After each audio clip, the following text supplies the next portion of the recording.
Vendbef Info, le vrai réseau de l'information en temps réel en Haïti.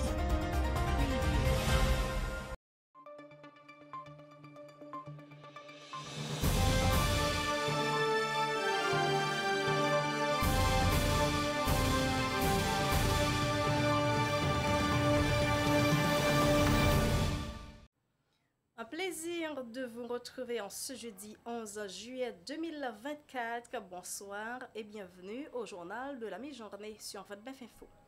Les points dominant l'actualité, au moins 4 présumés kidnappeurs ont été abattus par la police nationale d'Haïti hier mercredi 10 juillet 2024 à Carrefour-Feuille, dans la commune de Port-au-Prince. Ils ont été tués lors d'une tentative de kidnapping avorté dans la zone.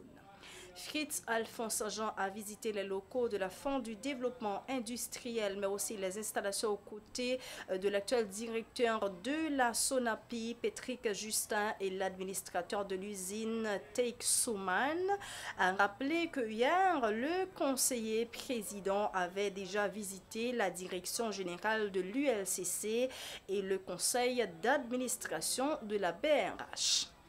Le mouvement politique Jeunesse Conscient presse le Conseil supérieur de la police nationale CSPN à se mettre au travail afin de restaurer la sécurité dans le pays. Parallèlement, les organisations de la société civile des Gonaïves se questionnent sur la présence des troupes kenyanes en Haïti. Depuis leur débarquement, ne participent à aucune opération de démantèlement de gangs dans le pays. Préoccupés par les mauvais traitements que subissent les migrants haïtiens en situation irrégulière en République dominicaine, le journaliste Mike Cooper-Michel écrit à la ministre des Affaires étrangères dans sa lettre, le jeune influenceur, à la chancelière de rencontrer de manière urgente les autorités dominicaines afin de discuter de la situation de nos compatriotes. À l'échelle internationale, le président kenyan a annoncé ce 11 juillet 2024 le limogeage de la quasi-totalité de son gouvernement, à l'exception du vice-président et du ministre des Affaires étrangères.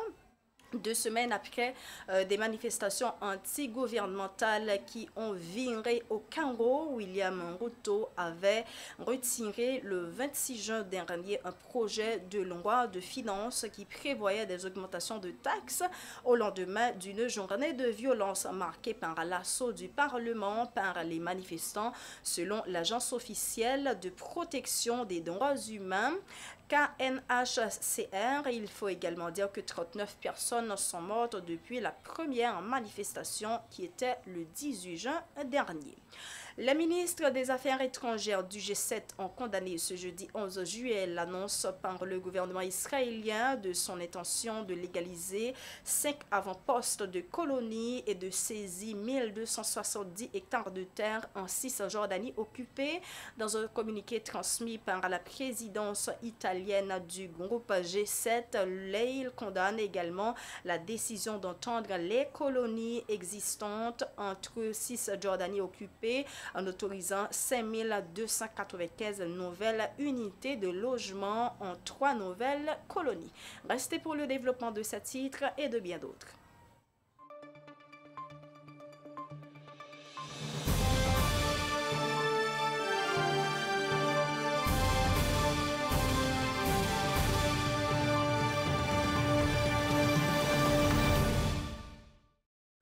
Merci de votre attention à Vendbef Info, Madame, Monsieur. C'est le développement de ce journal qui rentre chez vous, rédigé par Célou Fléché, coordonné par Gestel Moïse, à la technique Olivier Lu et pour la présentation de ce journal, c'est bien Solinda Vilna. La police nationale d'Haïti a abattu au moins 4 présumés kidnappeurs hier mercredi 10 juillet à Carrefour-Feuille, quartier limitrophe de la 3e circonscription de Port-au-Prince. Une opération menée par les forces de l'ordre pour tenter de répondre aux assauts subversifs des bandits armés qui contrôlent 80% de la région métropolitaine de Port-au-Prince. Hier mercredi vers 10 h du matin, la police a mis à mort ces 4 individus en armés présentés comme des présumés kidnappeurs alors qu'il accélérait ces individus qui étaient à bord d'un véhicule ont buté sur des policiers embusqués près de l'église Saint-Gérard. Du coup, ils ont été abattus par les forces de l'ordre. Leurs cadavres ainsi que le véhicule ont été incendiés par des membres de la population. Il est à souligner que depuis des jours, la crise sécuritaire s'envenime dans la capitale haïtienne où le kidnapping refait surface malgré la mobilisation de la police et des efforts sécuritaires venus de l'étranger. Les autorités n'ont pas pu empêcher l'escalade de la violence. Et en ce sens, que font les troupes kenyanes en Haïti? C'est la question que se pose bon nombre de citoyens, dont le secrétaire général de la structure dénommée Gonaïve Debout. Dans une interview accordée à Votre Bef Info ce jeudi 11 juillet, Pierre-Robert Auguste affirme que les policiers kenyans déployés actuellement dans le pays ne sont pas prêts à résoudre le problème de l'insécurité qui ronge Haïti. Par ailleurs, le responsable de la dite association dénonce ce qu'il appelle un jeu de poker menteur auquel s'adonne la communauté internationale vis-à-vis d'Haïti. Il y a le mouvement politique portant le nom de Jeunesse Conscient, qui par le biais de son membre Sonny Eli, alors Sanon Eli de préférence, qui exhorte le chef du Conseil supérieur de la police nationale, Gary Coney, à prendre des mesures drastiques visant à restaurer la sécurité en Haïti. Sanon Eli était au micro de Jerry Larson-Xavier.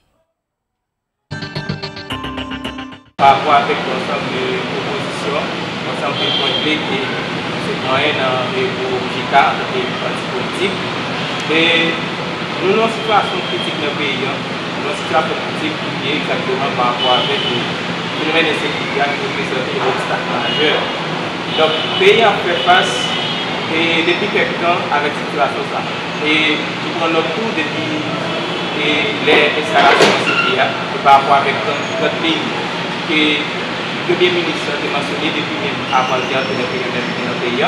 Donc, suite avec les déplacements que le Premier ministre a fait semaine passée là, pour aller rencontrer les grands acteurs pour permettre de nous répondre, pour permettre d'essayer avec les pays. Même nous disons dans la jeunesse consciente, une première action prioritaire dans le moment, c'est que le phénomène d'insécurité soit un phénomène qui s'empare dans le pays. Et c'est pour la première fois.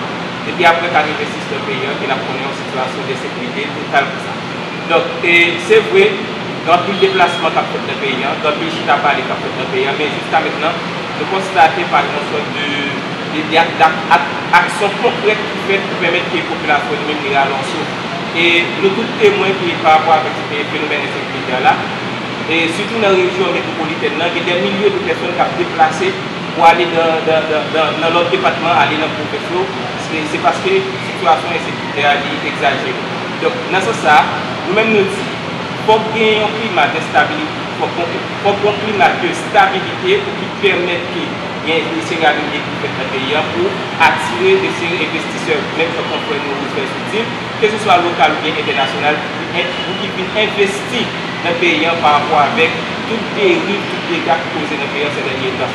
Donc, tout pareil là, la passé en situation de stabilité, mais qu'on est seulement l'État à travers le gouvernement ADCP, à travers le gouvernement à savoir PM, c'est Garitoni, avec CCA, pour qu'ils garantissent un climat de stabilité et avec des décisions qui apprennent pour permettre de laisser la vie du pays. Et là, de tout, par rapport avec les réalités politiques, il faut qu'on sorte de cohésion entre le gouvernement, pour qu'on sorte de cohésion dans le gouvernement, parce que ça, la plus bien de la favoriser des climats de stabilité et pour permettre bien d'essayer des décisions qui prennent en faveur des populations.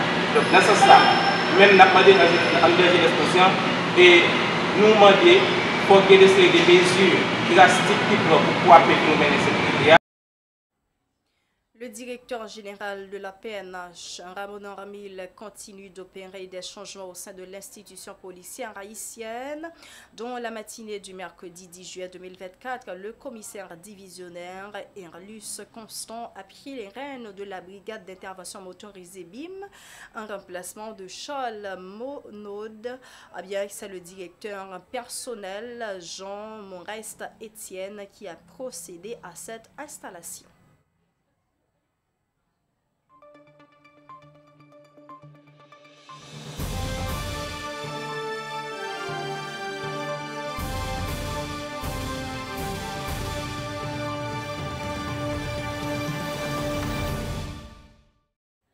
Autre information à ce journal, le prix RFI AUF des jeunes écritures. Il y a Taïna Fleury, étudiante à la faculté des sciences humaines de l'Université d'État, qui a remporté le prix du jury grâce à son texte personnel, qui dit que sa nouvelle est une plongée dans l'histoire du massacre du 3 octobre 1937 commis sous la présidence de Rafael Leonidas Trujillo contre des milliers d'Haïtiens travaillant en République dominicaine. C'est une nouvelle saluée de poésie qui met en scène Raphaël, un crime dominicain patenté, confondant d'insectes et d'humains dont ces crimes. Il faut dire que ce massacre de 1937, également connu sous le nom de massacre des Haïtiens, est un épisode de préférence tragique de l'histoire d'Haïti entre la République dominicaine. Ce massacre a été ordonné par Rafael Trujillo, le dictateur de la République dominicaine, sur la frontière entre la République dominicaine et Haïti. Des milliers d'Haïtiens et de Dominicains d'origine haïtienne vivant dans la frontière ont été tués par l'armée dominicaine. Le nombre exact de victimes reste toujours inconnu, mais les estimations varient entre 9 000 à 20 000 personnes. Les victimes ont été tuées à la machette et à la baïonnette et parfois par arme à feu. Le massacre tire son nom de thèse, de prononciation. Il faut dire qu'il avait été utilisé pour identifier les Haïtiens. Ceux qui ne pouvaient pas le prononcer correctement étaient exécutés. L'histoire nous apprend que le président Trujillo avait blanchi la population dominicaine et réduire l'influence haïtienne dans la région frontalière. L'objectif était également de renforcer le contrôle de la frontière et de consolider le nationalisme dominicain. Pour les conséquences, il faut dire que le massacre a provoqué une rupture des relations diplomatiques entre Haïti et la République dominicaine. Il a également engendré une profonde méfiance et des tensions durables entre les deux pays. Cet événement est commémoré en Haïti dans les communautés haïtiennes à travers le monde. Des efforts ont été faits pour promouvoir la réconciliation et la renaissance des injustices historiques entre les deux nations. Le massacre de 1937 reste une période sombre et douloureuse dans l'histoire des relations entre Haïti et la République dominicaine. Les mauvais traitements que subissent les ressortissants haïtiens en quête d'un meilleur être. Alors, il faut dire de préférence que les meilleurs traitements que subissent les ressortissants haïtiens en quête d'un mieux-être en République dominicaine ne passent pas inaperçus aux yeux de Mike Cooper-Michel. Les péripéties relatives à la violation de leurs droits qu'ont vécu ces derniers sur le territoire dominicain ont fouetté l'orgueil du journaliste, également influenceur haïtien, au point de s'adresser à la ministre des Affaires étrangères haïtienne Dominique Dupuis. Le journaliste exprime ses vives préoccupations par rapport à ces mauvaises pratiques de la part des autorités dominicaines à l'égard des Haïtiens. Offusqué par la situation des milliers d'Haïtiens qui sont souvent victimes d'arrestations arbitraires, de détentions et de déportations massives dans des conditions inhumaines, M. Michel, dans une lettre adressée le mercredi 10 juillet 2024 à la chancelière haïtienne, attire son attention et lui demande d'intervenir en toute urgence pour discuter de leur situation avec le gouvernement dominicain. Le politologue Mike Cooper-Michel interpelle la ministre des Affaires étrangères dans cette lettre aussi pour lui rappeler que depuis plusieurs années, les Haïtiens font face à des traitements inhumains et humiliants lors de leurs expulsions de l'autre côté de l'île. Les autorités dominicaines procèdent à des déportations massives des Haïtiens sans leur offrir une opportunité de légaliser leur statut. Mike Cooper-Michel dénonce également les nombreux problèmes auxquels les Haïtiens en République dominicaine font face quotidiennement.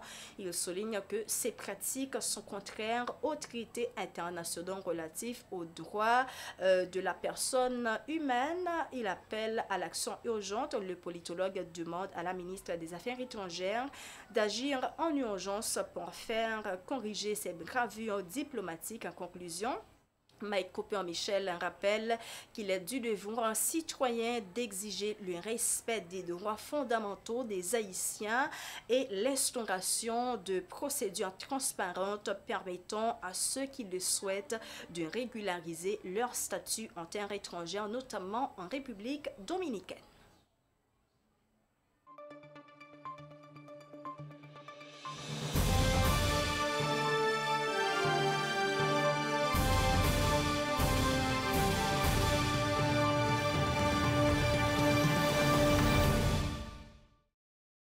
Le président de l'association de l'entrepreneur des Gonaïves annonce plusieurs chantiers et plusieurs séances de formation pour les jeunes universitaires de la ville et permet aussi de retrouver des emplois après leurs études. Écoutez les déclarations de Pierre-Robert Auguste au micro de notre correspondant depuis la ville des Gonaïves, Jameson Jean-Baptiste. Positif.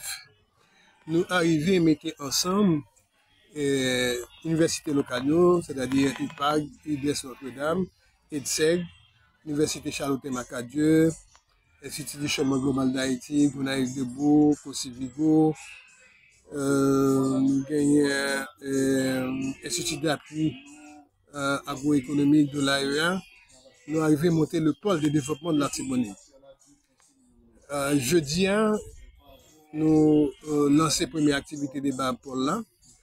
Et très bientôt, nous avons gagné, après que nous avons fait une première formation sur l'exploitation, nous allons gagner pour nous faire une autre activité, une formation beaucoup plus longue sur la gestion portuaire et maritime. Et c'est le principal intérêt nous-mêmes en tant qu'entrepreneurs. Puis au cas où on réouvre port Gonaïves et port Saint-Marc-là, nous avons gagné à moyen terme pour nous organiser le sommet du développement régional qui va permettre nous ici dans Gonaïves chaque année ou bien tous les 2 ans, tout dépend de la décision que nous prenons, pour que toute collectivité territoriale, c'est-à-dire communauté des affaires, réunis pour nous discuter de problèmes, pour regarder qui avancement qui gagne dans le développement régional là, qui avancement qui gagne dans la question de centralisation et comment répartition budget pays a fait désormais au profit des villes de Port-au-Prince, pas seulement au profit de la République de Port-au-Prince. Ok, justement, mais comment que étudiants maintenant ça, est-ce que justement nous doter étudiants de moyens et sur le plan économique et puis faire ensemble de recherches pour capable arriver beaucoup plus loin? Non, c'est pas ça que nous-mêmes que nous là pour nous mettre moyens à étudier.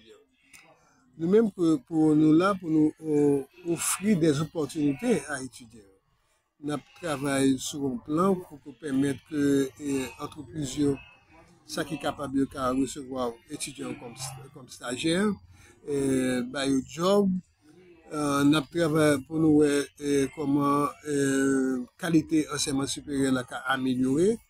Nous pour comment nous faciliter relation étroite entre universités qui est ici là avec l'autre université qui est à l'étranger. Nous travaillons sur un pôle pour voir comment que compétences que nous gagnons dans l'Artibonite, dans Gonaïves, qui est à l'étranger, comment nous-mêmes nous intégrer nos processus ça, pour nous faire que le savoir parvient un instrument, un facteur d'inégalité dans la ville là, dans le département, et que le fait venir au bagage qui est accessible à tout le monde, qui permet d'assurer promotion propre tête pali et promotion côté de sortie. Ok, message pour étudiants justement et pour jeunes qui même terminé l'école année ça parler dans l'université, c'est que ça t'a bien.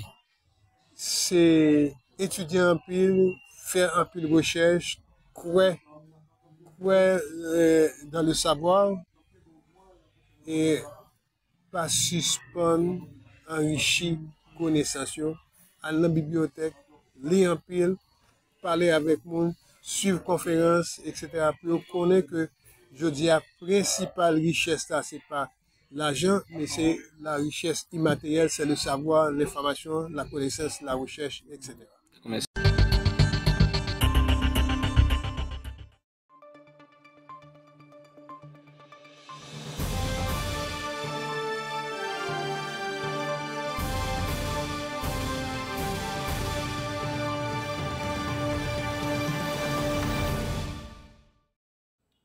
Temps de faire un petit tour à présent de l'actualité internationale avec le président kenyan qui a annoncé ce 11 juillet le limogeage de la quasi-totalité de son gouvernement, à l'exception du vice-président et du ministre des Affaires étrangères 2 semaines après des manifestations antigouvernementales qui ont viré au Cameroun. William Ruto avait tiré le 26 juin un projet de loi de finances qui prévoyait des augmentations de taxes au lendemain d'une journée de violence marquée par l'assaut du Parlement par les manifestants. Selon l'agence officielle de protection des droits humains KNHCR, 39 personnes sont mortes depuis la première manifestation qui était le 18 juin dernier. Les ministres des Affaires étrangères du G7 ont condamné ce jeudi 11 juillet l'annonce par le gouvernement israélien et de son intention de légaliser 5 avant-postes de colonies et de saisir 1270 hectares de terre en Cisjordanie occupés. Dans un communiqué transmis par la présidence italienne du groupe des G7, il condamne également la décision d'éteindre les colonies inexistantes, également en Cisjordanie occupée, en autorisant 5295 nouvelles unités de logement et 3 nouvelles colonies. Madame, Monsieur, merci d'avoir été des nôtres. C'est la fin de ce journal qui a été rédigé par Célou Fléché, coordonné par Gestel Moïse. À la technique, il y avait Olivier Louis et pour la présentation, c'était Solinda qui vous souhaite excellente fin de journée, accompagnée de votre BF Info.